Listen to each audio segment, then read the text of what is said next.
أنشدت بسم الله ثم الحمد له فالله أهل الحمد إن الحمد له يا ربي أنت كلما رزقتني رأيت خيرا سابغا لا حد له بك الرجا وحبكم ربي سرى في القلب ثم زانه فجمله أنت الذي سترت ما يعيبني وجدت لي من السلام عليكم ورحمة الله وبركاته. بسم الله والحمد لله وصلى الله وسلم على عبده ورسوله محمد وعلى آله وأصحابه ومن والاه أما بعد. After giving thanks to Almighty Allah subhanahu wa ta'ala and bearing witness to the fact that there is nothing worthy of worshipping except Him alone, and that Muhammad, the son of Abdullah, is His servant and His final messenger. May the peace, blessings, salutations, and commendations of Allah subhanahu wa ta'ala be upon this noble messenger, his household, his companions, and all of those who continue to follow their path till the day of resurrection. May Allah count you and me among this set of successful people. Amen. As for what follows, we will continue our discussion on the book Al-Aadaabul Asharoh, and today we are going over the first etiquette, which has to do with the etiquette of speech. قال المصنف وفقه الله, the author, may Allah grant him success, he mentioned الرابع, the fourth etiquette, تكلم بالطيب القول في الخير, speak in a manner that is good concerning good matters. And I want you to pay attention to this, even though further explanation will come on them. You should speak in a manner that is good, that is one, concerning good matters. So not that you speak with a good manner, but concerning evil or derogatory things, and not that you speak in a derogatory manner concerning good things. So you have to combine these two elements of speaking in a proper good way and speaking only about good things. So that is the first segment of it. وَخْفِضْ صَوْتَكَ, and you should lower your voice, and there will be further explanation on this and what are the exemptions and what exactly is meant by this. مُتَمَهِّلًا فِي حَدِيثِكَ, and you should go through your speech calmly.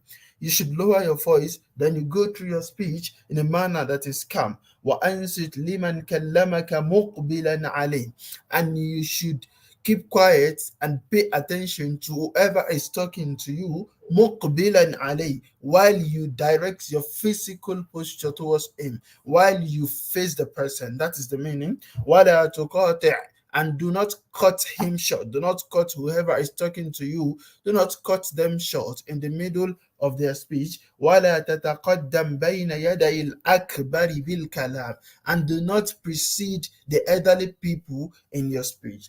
Elderly, both in terms of age and in terms of position, people, and in terms of capacity, people that are more knowledgeable than you, people that are older than you, without their permission or without the situation demanding so, you should try as much as possible to not precede them in discussion. Now, this is the brief statement of this etiquette. Now, as usual, we will take a pause, expand and reflect on this little statement. So, looking at this, we can bring out 7 masail, 7 key issues. We can bring out 7 key issues. فالمسألة الأولى, the first issue concerning this adabul kalam, the manner of speech, is that تكلم بالطيب القول في خير. You should speak in a good manner concerning good things, and I have clarified this earlier on, because the basis of this is in the popular hadith muttafaqun alayhi, that the Messenger sallallahu alayhi wasallam said, من كان يؤمن بالله واليوم الآخر فليقل خيرا أو ليصمت. Whoever believes in Allah and the day of resurrection, then the person should only speak that which is good or keep quiet. So it's basically two things. It's either you're talking or you're not talking. So the only situation whereby you can be talking is if you're speaking about something good. If you do not have something good to talk about, or you have something to talk about but you are not sure whether it's good or not, or you are even sure it is bad, then in all these three scenarios, do not talk. So we should only see you talking while you have something good to say, if truly you believe in Allah and the day of resurrection. And look at this. This is a very important thing that most of us we tend to overlook. Specifically in this era of social media, we share things and we talk about things that we ourselves are not so sure of its benefit and whether it does have harm or not. So this requires us to pause a little bit more and reflect on it. So you only speak about something good, that's one. But in addition to that, you only speak in a manner that is good. Yeah, it's fine. The topic you're talking about is excellent, mashallah, it's tawheed and all of this, but it does not permit you to go ahead and be speaking with vulgar languages and things that disturbing to the hair. So as a Muslim, you speak well and you speak concerning things that are good. So it is a conscious effort upon every one of us. It's not a matter of this is how I am. No, nobody is like that. And even if you are like that because of environment, then as a Muslim, it's a responsibility to yourself to train yourself in such a way that you speak concerning good things alone and you speak in a manner that is good enough. That is the first issue. Al-mas'alatu al-thaniya, the second issue is when he mentioned that waqfid sawtek, then you should lower your voice. And we all know what voice is. So it's that which you speak with. So, and then you are required to lower it in a manner that you do not raise it unnecessarily. And again, I mentioned that this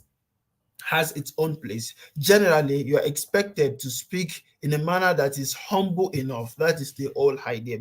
In a manner that you are not boasting or doing it, some unnatural way of speaking with your voice. Maybe you are unable to control your temper, you are trying to impress someone. We all know this situation.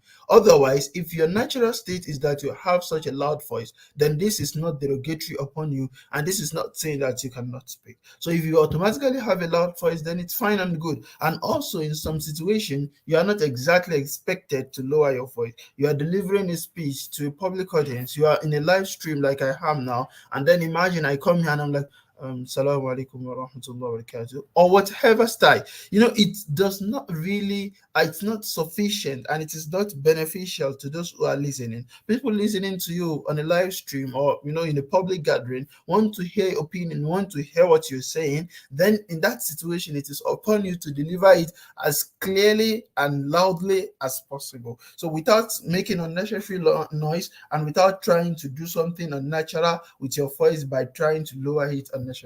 So the whole idea is that do not raise your voice to the point of boasting or to the point of negative connotation. That is the idea. It is not that it's now totally forbidden for you to speak out loud. No, speak out loud. When you're asking a question in a class and you raise your hand, your lecturer has pointed at you to ask your question, and then you started speaking with some funny voice that no one can hear you. So that is not part of etiquette. Etiquette in that situation dictates that you speak in such a way that we are able to hear you and we know what opinion you are projecting, such that response could be formulated to it. And this is important that we take note of it. And then the third mas'ala, al-mas'alatu al-thalitha, is when he mentioned that mutamahilan fi hadithik, that you should go through your speech calmly. And this is highly recommended. But again, it is similar to the first one that says you shouldn't raise your voice.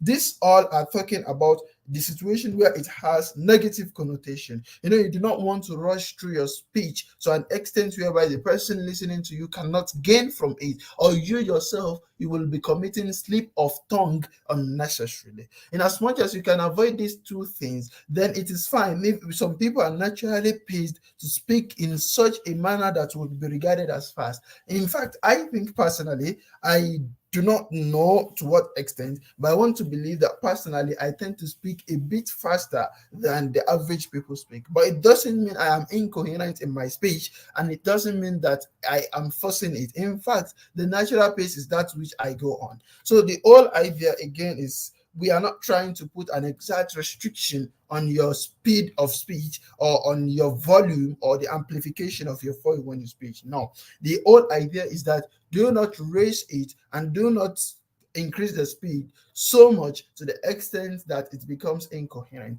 Because the advantage of going through your speech calmly are two. The first advantage is that you yourself, you are able to reflect on what you are saying, and you don't end up saying anything except that you have thought through about it. Then the second advantage is that the person listening to you is able to get what you're saying and is able to learn. If you look at it, most of the time we tend to raise our voice and we tend to speak very fast concerning matters that are so passionate to us and matters that we know so much about, something that you've studied about, and then you hear someone saying it in the wrong way. We are tempted to go ahead and just say a lot of things in a loud voice and in a very fast manner. But what you realize at the end of the day is truly you know this thing, but the other people that do not know cannot benefit from what you're saying because you're moving too fast and you are unnecessarily giving off an aura that is not feasible enough, that is not accommodating enough. So you want to be careful of this and you want to pay particular attention to this manner. So again, the point is not the restriction, but rather avoiding the negative connotation that comes with speaking too fast or speaking with too loud volume of a voice. And I hope these are correctly understood. Then we move on to the fourth matter, al-mas'alatu al-rabi'a. He mentioned that وَأَنْصِتْ لِمَنْ كَلَّمَكَ وَأَنْصِتْ لِمَنْ كَلَّمَكَ, and you should keep quiet and pay attention to whoever is talking to you. Again, there is a comma here. Whoever is talking to you, to be very honest, you cannot listen to everyone and you cannot pay attention to everyone. There are some situations where you have to be bold and clear about it, that I am not listening to you, or I am not listening to you now, or I cannot listen to you, or any other varieties of these things. Sometimes you need to be pretty clear with people rather than trying to engage in the communication and as well as dabbling into other things. And also there is this point concerning al-insult. Al-insult qadrun za'idun anil istima'. It's an higher position compared to al-istima'. That is why if you look at Surah Al-A'raf, verse 204, Allah mentioned that وَإِذَا قُرِئَ الْقُرْآنُ فَاسْتَمِعُوا لَهُ وَأَنْصِتُوا. And when the Quran is being recited, then you should listen. That is istima'. وَأَنْصِتُوا. And in addition to listening, you should keep quiet. So it's more or less like comparing, this whole concept of hearing and listening. But even though al-istima' itself has significant element of listening, the addition is that if you are capable of listening to someone without keeping quiet, especially when you are engaging in one-to-one conversation, so you might be engaging in al-istima' at that point. But if you are listening to someone, maybe khutbah, you understand, the recitation of the Quran, you're not expected to be responding to someone reciting the Quran, right? You are only expected to keep quiet and listen. You would call it passive listening, but it's not passive. It's very active to the extent that you are not engaged in speaking. You are only engaged in listening and reflecting upon that which is said. So this is the stage that is expected of you to be with whoever you're talking to, in as much as you have granted them the permission to talk to you. I told you it is clearly permissible to mention to someone that I do not have the time for this discussion now. We cannot talk about this now, and then there won't be any communication. But if you have granted the permission, through whatever sign you've shown to the person that they can talk to you, then it is upon you to fulfill the obligation of speech by paying as much attention to them as possible. And that is what has to do with the fourth mas'ala. Then al-mas'alatu al-khamisa, the fifth mas'ala, the fifth issue is muqbilan alayhi. It said that وَأَنْصِتْ لِمَنْ كَلَّمَكَ, keep quiet and pay attention to whoever is talking to you. Then مُقْبِلًا عَلَيْهِ, while you direct your physical posture towards him. That is, while you face him, and we all know the meaning of facing. You have the frontal part of your body and the posterior. Then you direct that frontal part towards the person. So, but the best of this posture is if you are able to direct both your physical and your inner posture towards him. And what do I mean by this? We know the meaning of physical posture. You face him physically, but in addition to that, you let your mind face him by paying attention to him. So if you look at وَأَنْصِتْ لِمَنْ كَلَّمَكَ, you keep quiet and pay attention to the person talking to you, then muqbilan ali, while you face the person as well. In as much as you are capable, you might be in a situation where you cannot, maybe you are sitting in an airplane, you cannot rotate your seat so as to face the person, or maybe if you keep looking at him from that angle, your neck might start straining. We all understand some of these restrictions, and we do not necessarily to overdo ourselves in ensuring their actualization, but rather when we are capable, then we should not leave them for anything. Al-mas'alatu as-sadisa, the sixth issue is when he mentioned la tuqati'. We've mentioned that وَأَنْصِتْ لِمَنْ كَلَّمَكَ, you should keep quiet and pay attention to whoever is talking to you, مُقْبِلًا عَلَيْهِ, while you face the person, both internally and physically. Then وَلَا تُقَاطِعْ, do not cut the person off in their speech. It is not something nice at all to be cutting people off in their speech. So, and we know the meaning of cutting people off, even though it is in some situation you cannot avoid it, in as much as both of you have an understanding of what it is.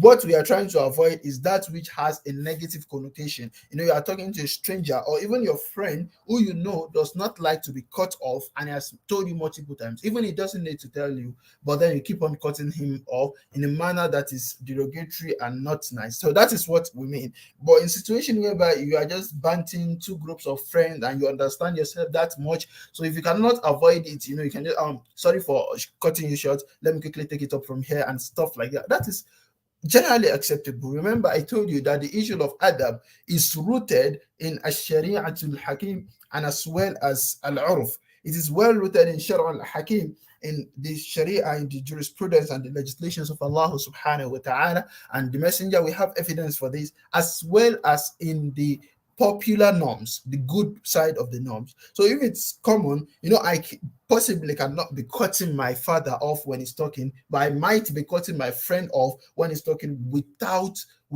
leading to anything difficult. If your friend does not like it, do not do it, and you should understand that, because it is a right upon you. But if you are allowed to go beyond it among yourself, then it is fine. It is not a total restriction. And finally, the last issue, al-mas'alatu as-sabi'a, is that wala tataqaddam bayna yaday al-akabiri bil kalam. Do not precede those who are elderly, those who are in higher position compared to you, do not precede them in speech. And this is a paramount thing. We are not only talking about people elderly in terms of age, but people who are as well as elderly in terms of their capacity, in terms of their position, kal ulama, such as the people of knowledge, or the people or hukama, the leaders, and all of these things. It is not in your right at all to go beyond and precede them in speech, especially when this is something they are the one to talk about. If you are aware of something before them, what is upon you is to bring it to their attention so that they talk about it. When you're aware of something that is causing confusion, channel it to the scholar and await their response. And this is something particularly affecting the whole realm of studentship of knowledge in today's world. Wallahu musta'an, especially on social media, where every Zaid, Bakr, and Amr can just delve into any matter. It is not to say Zaid, Amr, and Bakr particularly, but it's just a matter of generalization, where every average Muslim gets their own opinion on facts, on issues that they could have just realized by doing some couple of research, and that would have been better for them than delving into things they have little knowledge of. And brothers and sisters, this is the conclusion of the Adabul Kalam, and I think it is extensive enough for us to derive a lot of knowledge and gems and jewels from it. I hope Allah make it easy for every one of us to cling to this adab. Innahu waliyyu dhalik wal qadir alayh. So as usual, we are going to have a quick rundown through all of these segments, and then with that we can end the session. So the fourth adab that we're speaking about today is adabul kalam, the manner of speech, and the Shaykh Hafidhahullah began by mentioning that takallam bit-tayyib al-qawl fi khairin, you should speak in a manner that is good concerning things that are good. So it's not just a matter of you speaking about something good, but you should also speak in a manner that is good and welcome. Then waqfid sawtak, you should try to lower your voice. Again, I explained explain this, that to avoid the negative connotation, it's not a restriction that can be generalized on everyone. If your voice is naturally loud, then go ahead with it. In as much as it is humble enough and it is pleasing enough to the ear, then you're absolutely fine. Mutamahilan fi hadithik, you should go through your speech in a calm manner. Again, this is not something that is totally imperative on everyone. If you are the one that can speak fast, or you naturally speak fast, while you make sure that you think through what you're saying, and then the people listening to you can gain from what you're saying, then it is fine. That is the two maqasid of talking or giving a speech, not as much as you do not end up making too much mistakes just because you are trying to speak in a manner that is unnatural to you. But if it is fine for you to speak fast, and I think personally I too fall within that category, trying not to go at this pace would be a bit difficult, but it's something that you can explore as well. Then we talked about وَأَنْسِتْ لِمَنْ كَلَّمَكَ مُقْبِلًا عَلَيْهِ, that you should keep quiet and pay attention to whoever is talking to you. And I told you that al-insat qadrun za'idun anil istima'.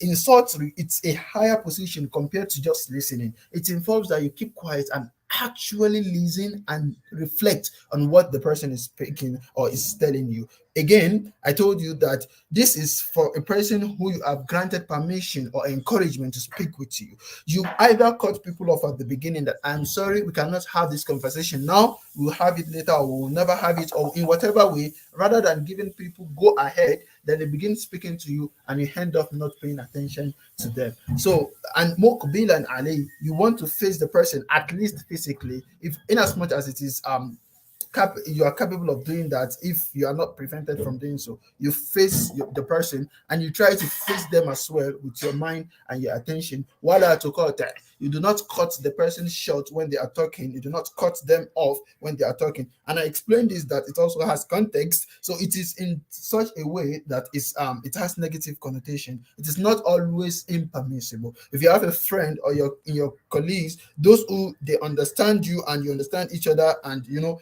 that kind of conversation where you are just going back and forth and you can take the conversation from someone's mouth and move on, that is absolutely fine. What is not permissible is that which apparently it has negative connotation, such as maybe speaking cutting the elderly people off from their speech and all of that we've explained earlier. And the last thing is, do not precede the elderly people in speech. And I explained the context of elderly. It's not only in terms of age, in terms of position, in terms of capacity, in terms of honor, in terms of knowledge. So everybody, every field has its own expert. So try as much as possible to not go ahead before the expert. And this is something that can easily be reflected on and understood. You do not want to go talk about things that you really do not know so much about. You want to seek the expert opinions and all of that. So that is it basically with regards to Adabul Kalam. And I ask Allah to make all of this easy for us and grant us the patience to be able to adorn ourselves with this attribute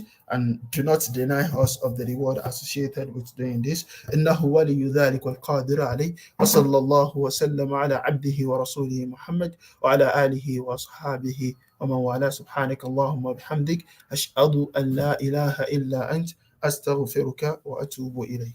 قل هذه سبيلي أدعو إلى الله